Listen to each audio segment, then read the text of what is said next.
많이 하는 말이 죽고 싶어도 못 죽고 죽은 사람이 제일 부럽다잖아. 강 하나 건너에 있는 천국 같은 곳이야. 한국은 더 다르다.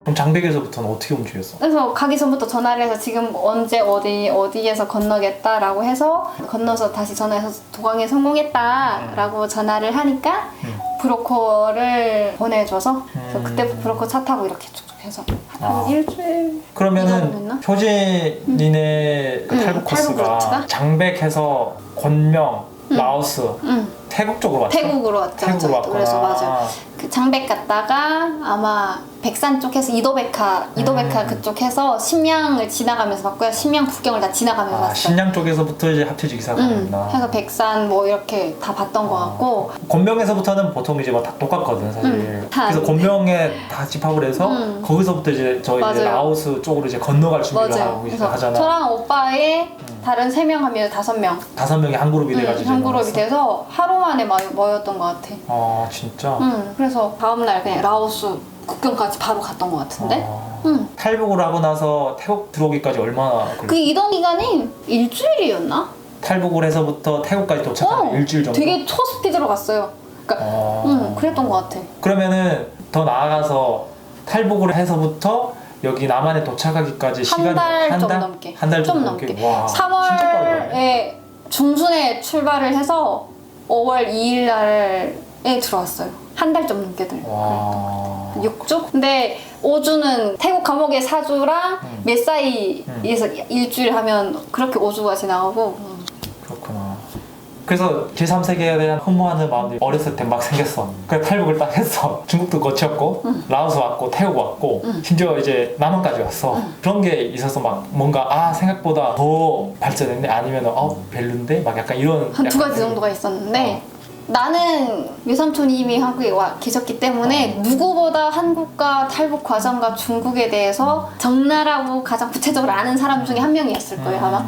왜냐면 직접적으로 사실상 필요할 때마다 우리는 들었어. 정보를 들을 수 있기 때문에 이 사회에서 정착지도가 어떻게 되고 보면 정착지원금이 있고 그 모든 걸 다 사실상 알고 왔는데 이게 정말 내가 한 번도 상상해보지 못한 것이잖아요. 맞아. 그러니까 중국은 많이 봤기 때문에 중국 영화도 많이 보고 해서 뭐 이 정도 발전했을 것이다 라고 생각을 했는데 중국 영화 통해서 실제 한국에 와서 봤을 때 내가 한 번도 상상해보지 못한 시스템 상상력의 한계. 우리가 여기에 앉아서 달나라까지는 어느 매체를 통해서 어느 정도 표면이 어떨 거라고 하지만 이 스페이스가 어떻게 됐는지를 다음에도 가보기 전에까지 이게 상상으로 알 수 있는 부분이 없거든요. 그 차이였어요. 정말로 물론 빌딩이 높고 정말 엘리트과 이런 것도 있었지만 제일 내가 놀랐던 게 시민의식 그리고 발전된 사회제도 이런 것들은 이게 사람이 사는 곳이구나. 그런 생각이 들더라고. 그게 내가 한 번도 상상해보지 못한 도시이자 국가였어요. 남한에 살면서 그런 게 에피소드 같은 게 있어요. 그러니까 나도 사실 그렇긴 했는데 이 좌변기 있잖아. 너무 불편한 거야. 심지어 있잖아. 그 변기통이 그냥 그 세면대인 줄 알고 세면 그릇인 줄 알고 거기다 머리 갖고 세수하고 난리도 아니었대.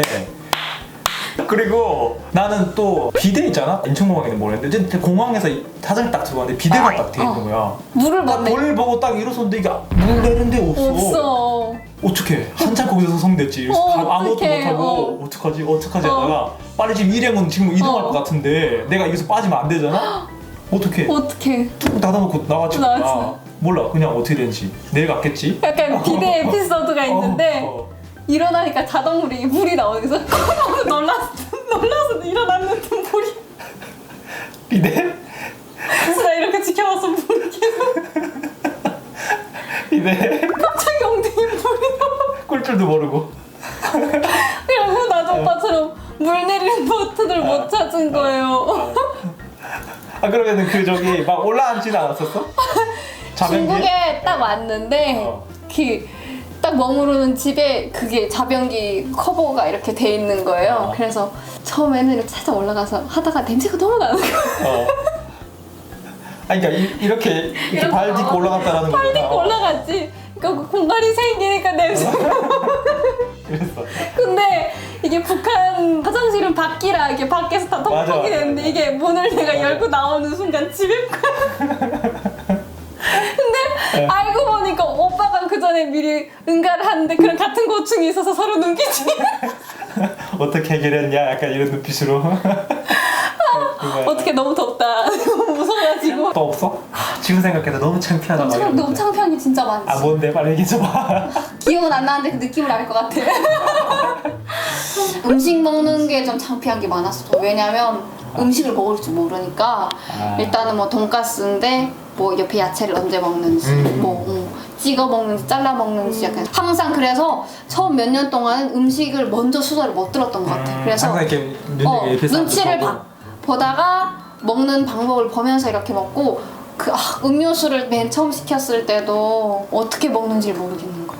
그게 제일 그러고 아는 맛이 없으니까 맛 표현을 못 하겠더라고. 그 대화에 껴야 되는데 아는 게 없으니까 너무 맛있다, 청량하다, 무슨 이런 아는 맛이 한 개도 없어.